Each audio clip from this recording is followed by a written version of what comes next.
Chapitre 3. Mélissa. Bonne lecture. Après avoir confirmé son plan, Oumingrui a immédiatement senti qu'il avait une béquille mentale. Sa peur et son malaise étaient tous balayés dans un coin de son esprit. Ce n'est qu'à ce moment-là qu'il eut envie d'étudier attentivement les fragments de mémoire de Klein. Oumingrui se levait habituellement avant de fermer la valve du tuyau. Il regarda l'applique s'éteindre progressivement jusqu'à ce que sa flamme s'éteigne avant de se rasseoir.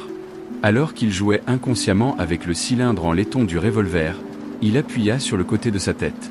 Il rappelait lentement ses souvenirs dans l'obscurité teintée de pourpre comme s'il était le spectateur le plus attentif d'une salle de cinéma. Peut-être parce qu'une balle lui a traversé la tête, les souvenirs de Klein étaient comme du verre brisé. Non seulement les souvenirs n'étaient pas contigus, mais il y avait de nombreux endroits qui manquaient clairement. Par exemple, des souvenirs concernant la façon dont le revolver exquis est apparu en sa possession, s'il s'est suicidé ou a été tué, ainsi que la signification des mots « tout le monde mourra », y compris moi sur le carnet, ou s'il a participé dans quelque chose d'étrange 2 jours avant l'incident. Non seulement ces souvenirs particuliers se sont fragmentés, mais il y avait aussi des pièces manquantes. Il en était de même pour la connaissance qu'il devait connaître. À la lumière de la situation actuelle, Oumingrui pensait que si Klein retournait à l'université, il était peu probable qu'il puisse obtenir son diplôme. C'était malgré le fait qu'il ait quitté le campus il y a quelques jours sans se détendre un peu. Il doit participer à l'interview du département d'histoire de l'université de Tingen 2 jours plus tard. Les diplômés universitaires de l'Owen Kingdom n'ont pas pour tradition de rester à leur alma mater. Son mentor lui avait remis une lettre de recommandation pour l'université de Tingen et l'université de Bakelinde. Par la fenêtre, Oumingrui a silencieusement observé le coucher de la lune rouge à l'ouest. Le naufrage progressif de la lune se poursuivit jusqu'à ce qu'une faible lumière vienne de l'est, teignant l'horizon en or. À ce moment-là, il y eut une agitation à l'intérieur de l'appartement. Bientôt, un bruit de pas s'approcha de sa porte. Mélissa est réveillée. Elle est vraiment aussi ponctuelle que d'habitude. Oumingrui a souri. En raison des souvenirs de Klein, voir Mélissa lui a donné l'impression qu'elle était vraiment sa sœur cadette. Cependant, je n'ai pas de sœur cadette. Il s'est immédiatement contredit. Mélissa était différente de Benson et Klein. Son éducation rudimentaire n'a pas été achevée dans les cours de l'école du dimanche offert par l'église de la déesse de la nuit. Lorsqu'elle atteignit l'âge de fréquenter l'école, le royaume de l'Owen avait promulgué la loi sur l'éducation de base.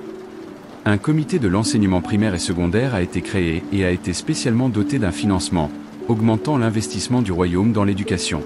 En moins de 3 ans, en partant du principe que de nombreuses écoles confessionnelles seraient incorporées, de nombreuses écoles primaires publiques ont été créées pour maintenir strictement le principe de neutralité religieuse. C'était pour empêcher l'éducation de s'impliquer dans les conflits entre le Seigneur des tempêtes, la déesse éternelle et le dieu de la vapeur et des machines. Comparé à l'école du dimanche qui ne coûtait qu'1 centime de cuivre par semaine, le coût d'une école primaire publique de 3 pence par semaine semblait plutôt cher. Cependant, les premiers n'assuraient l'enseignement que tous les dimanches, tandis que les seconds dispensaient 6 jours de cours par semaine. En conclusion, le prix était si bas que c'était presque gratuit. Mélissa était différente de la plupart des filles. Dès son plus jeune âge, elle aimait les choses comme les engrenages, les ressorts et les roulements. Son ambition était de devenir mécanicienne à vapeur. Ayant souffert d'un manque de culture, Benson, qui connaissait l'importance de l'éducation, a soutenu les rêves de sa sœur tout comme il a soutenu les études universitaires de Klein. Après tout, l'école technique de Tingen n'était considérée que comme un enseignement secondaire. Il n'était pas nécessaire qu'elle fréquente une école de langue ou une école publique pour approfondir ses connaissances. En juillet de l'année dernière, Mélissa, 15 ans, a réussi ses examens d'entrée et a réalisé son rêve de devenir étudiante au département vapeur et machines de l'école technique de Tingen. En tant que telle, ses frais de scolarité hebdomadaires ont été portés à 9 pence. Pendant ce temps, la société de Benson a été affectée par la situation sur le continent sud. Il y a eu une baisse drastique des bénéfices et des transactions commerciales. Plus d'un tiers des employés ont été licenciés. Afin de conserver son emploi et de maintenir leur gagne-pain, Benson ne pouvait accepter que des tâches plus ardues. Il devait faire des heures supplémentaires plus fréquemment ou se rendre dans des endroits aux environnements difficiles. C'était à cela qu'il s'était occupé ces derniers jours. Ce n'est pas que Klein n'ait pas pensé à aider à partager le fardeau de son frère aîné, mais étant né roturier et ayant été admis dans une école de langue moyenne, il a ressenti un fort sentiment d'insuffisance lorsqu'il s'est inscrit à l'université. Par exemple, à l'origine de toutes les langues du continent nord, l'ancienne langue de Fézac était quelque chose que tous les enfants de nobles et de la classe aisée apprendraient dès leur plus jeune âge. En revanche, il n'a eu son premier contact avec elle qu'à l'université. Il a fait face à de nombreux aspects similaires au cours de sa carrière scolaire.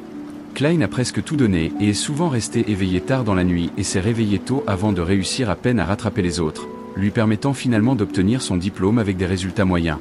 Les souvenirs concernant son frère aîné et sa sœur cadette sont restés actifs dans l'esprit de Zhu Mingrui jusqu'à ce qu'il ouvre la poignée de la porte. Alors seulement, il se réveilla en sursaut et se souvint qu'il tenait un revolver à la main. C'était un article semi-réglementé. Cela va effrayer les enfants. En plus, il y a toujours la blessure sur ma tête. Avec l'arrivée de Mélissa à tout moment, Wu Mingrui s'appuya sur sa tempe et ouvrit à la hâte un tiroir du bureau et jeta le revolver avant de le refermer. Qu'est-il arrivé ? Mélissa regarda curieusement quand elle entendit le vacarme. Elle était encore dans la fleur de l'âge. Même si elle n'avait pas beaucoup d'aliments nutritifs à manger, ce qui rendait son visage mince et légèrement pâle, sa peau restait brillante car elle dégageait les vibrations d'une jeune fille. Lorsque Wu Mingrui a vu les yeux bruns de sa sœur se regarder, il s'est composé de force et a ramassé un objet à côté de sa main avant de fermer calmement le tiroir pour dissimuler l'existence du revolver. Il posa son autre main sur sa tempe, la texture confirmant que sa blessure était déjà cicatrisée. Il sortit une montre de poche en argent avec feuille de vigne et appuya doucement sur le dessus, faisant basculer son couvercle. C'était une photo du père des frères et sœurs. C'était l'objet le plus précieux que le sergent de l'armée royale avait laissé derrière lui. Mais étant un objet d'occasion, il fonctionnait souvent mal de temps en temps ces dernières années, même s'il avait demandé à un horloger de le réparer. Cela avait embarrassé Benson qui aimait la porter avec lui pour élever son statut à plusieurs reprises. Alors il a finalement été jeté à la maison.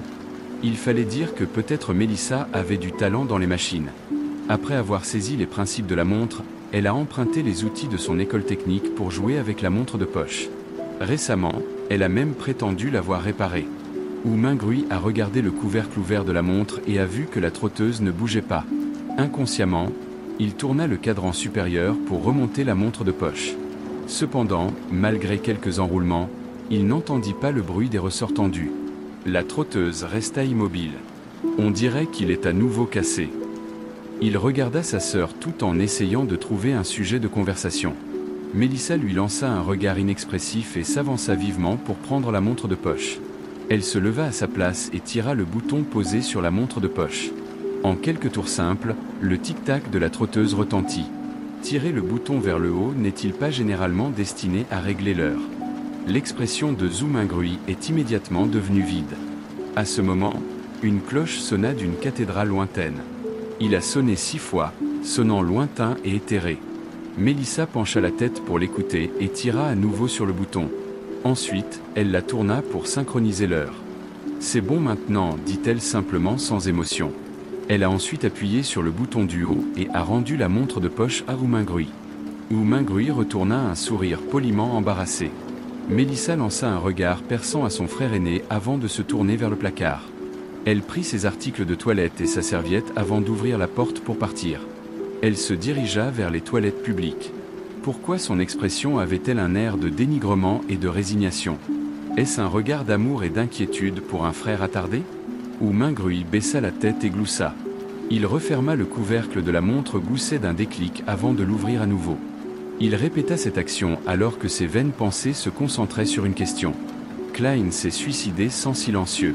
Eh bien, je considérerais ça comme un suicide pour l'instant. Son suicide aurait dû causer tout un émoi. Pourtant, Mélissa, qui n'était qu'à un mur d'ici, ne s'en est pas aperçue du tout. Dormait-elle trop profondément ? Ou le suicide de Klein est-il entouré de mystères pour commencer ? Cliquez sur. La montre à gousset s'ouvrit. Claquement. La montre de poche s'est fermée. Mélissa est revenue de la vaisselle et a vu l'acte inconscient de son frère d'ouvrir et de fermer constamment la montre de poche. Son regard était à nouveau vitreux d'exaspération lorsqu'elle dit d'une voix douce. Klein, sors tout le pain restant. N'oublie pas d'en acheter du frais aujourd'hui. Mijoté avec des petits pois. Pendant qu'elle parlait, elle sortit un poêle d'un coin. Avec du charbon de bois, elle a fait bouillir une casserole d'eau chaude. Avant que l'eau ne bout, elle ouvrit le tiroir le plus bas de l'armoire et en sortit ce qui ressemblait à un trésor, une boîte de feuilles de thé de qualité inférieure. Elle a lancé une dizaine de feuilles dans la théière et prétendit que c'était du vrai thé. Mélissa a versé 2 grandes tasses de thé en partageant 2 morceaux de pain de seigle avec Wu Mingrui autour d'un thé. Il n'y a pas de sueur de bois ou de gluten excessif mélangé, Mais ce n'est pas appétissant. Mingruy se sentait toujours faible et mourait de faim. Il se força à avaler le pain avec le thé tout en se plaignant intérieurement. Mélissa a fini de manger quelques minutes plus tard. Après avoir ajusté ses cheveux noirs qui descendaient jusqu'à sa veste, elle regarda Mingruy et dit « N'oubliez pas d'acheter du pain frais. Tout ce dont nous avons besoin est de 8 livres. Il fait chaud, donc le pain se gâtera facilement. Le mouton et les pois. N'oubliez pas de les acheter. » En effet, elle montrait de l'inquiétude pour son frère ennuyeux.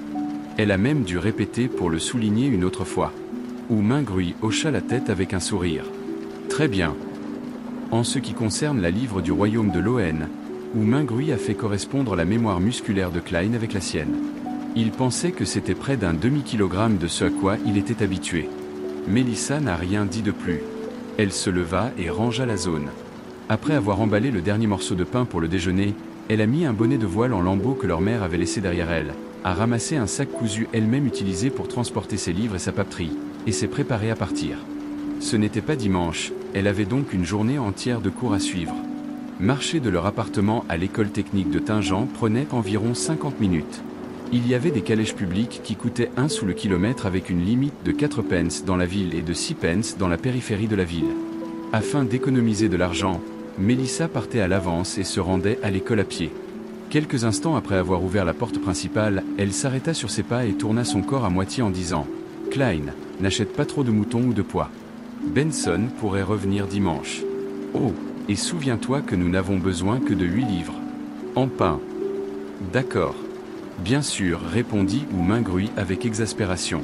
Simultanément, il répéta plusieurs fois le mot dimanche dans sa tête. Sur le continent nord, une année était également divisée en 12 mois. Chaque année, il y avait 365 ou 366 jours. Une semaine était également divisée en 7 jours. La division des mois était le résultat d'observations astronomiques. Cela a fait soupçonner Mingruy s'il était dans un monde parallèle. Quant à la division des jours, c'était le résultat de la religion. C'était parce que le continent nord avait ses dieux orthodoxes, le soleil flamboyant éternel, le seigneur des tempêtes, le dieu de la connaissance et de la sagesse, la déesse de la nuit éternelle, la terre-mère, le dieu de la guerre et le dieu de la vapeur et des machines. En regardant sa sœur fermer la porte et partir, Mingruy soupira soudainement. Bientôt, ses pensées se concentrèrent sur le rituel d'amélioration de la chance.